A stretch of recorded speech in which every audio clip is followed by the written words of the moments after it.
Maintain equal business stature. This is another one that kind of goes back to number one a little bit, relaxing, but you know, I was raised in the South, spent 4 years in the Marine Corps, so I was brought up on yes ma'am, no ma'am, yes sir, no sir, and I was taught to respect your elders. If you carry that into a business development role, what happens? Right? You immediately go subservient to the prospect. And people look at me funny all the time when I say things like that, but as soon as you say yes sir, you've already knocked yourself down a notch. It's not so much the case, but when I first got into sales, you went in on, especially on the big sales, and they had a buyer.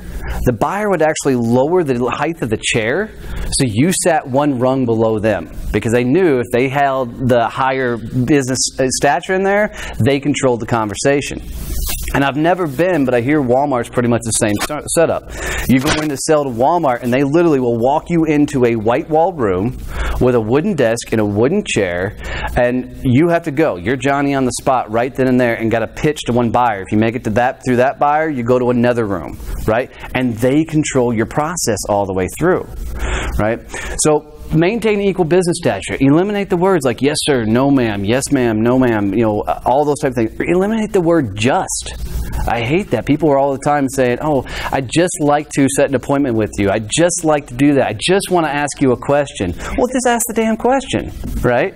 Don't put all those words in there. You're saying, Mother, may I? You know, could I pretty please?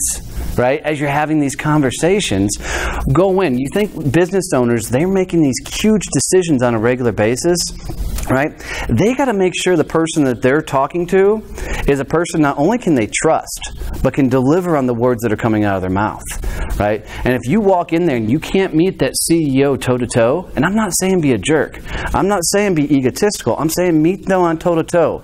Challenge their way of thinking and get them to see that you are the right fit, you are the right solution to move forward with, and they should come to the conclusion on their own that they're making a mistake if they don't go with you.